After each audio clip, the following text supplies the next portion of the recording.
to talk about another topic here, and this one's one that only you guys that hunt with cattle can relate to, and that's how the cattle affect your deer hunting.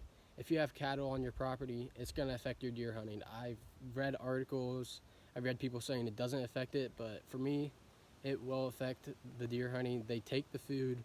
If a cattle's in the woods, there's not going to be a deer around it. They will dart if they hear just simple stomp through the leaves and all of that. If it's anything, they will dart because deer are skittish animals.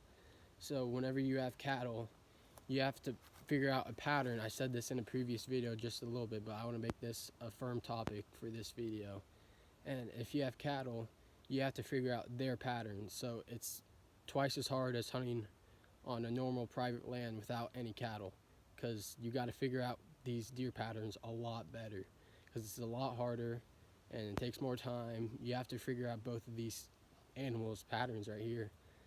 If a cattle is in one spot, say over there, the deer is going to be down here. So you got to figure out where to set up your tree stands, what day to hunt, because cattle, they have a cycle.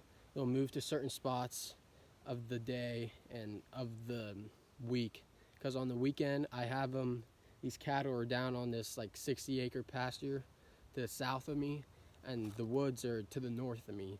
So these deer will know to come in once it feels safe, and they'll come on this north side while these cattle are down over there. So you got to figure out, all right, I'm gonna go in on those days when those cattle are out there to hunt that spot, because I know the deer will start to move back and come in because the cattle aren't there. And one thing you guys can do, I've actually have done this, and that's put up a fence, and then I'll feed these deer just one bag of corn, and then I have a water hole in there. You got to make sure these deer are able to hop that fence and to where the cattle can't get in. I've had many tries of the cattle breaking it over. It's hard. It's a lot of work with these cattle. I just want you guys to know that if you have cattle, it's going to be hard work to kill a deer. It's a lot harder than not having any cattle. You want to try to find a spot where the cattle don't seem to like to go on, because if it's like a branch or a log, they won't seem to go over that. So you got to hit early morning hunts for the deer and find their bedding, because I've had a pair of does just right over here, and they'll bed in this one spot every time, and I'd see them every single morning, and I knew that they would bed there every single morning. And during the rut, that's where these bucks would come from, down along this creek right to them, and I had a tree stand set up there.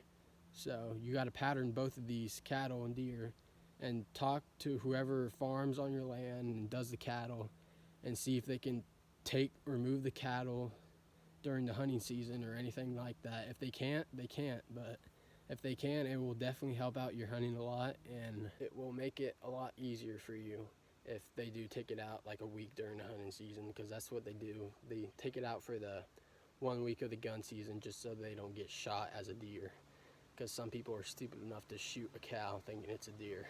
Make sure you guys are doing your summer plans. Don't even know that these cattle are overrunning your property during the summer. You got to make sure to still do those deer chores, set up your tree stands, clear cut with the trees that are in your way of your shots. You don't want that to be a mistake.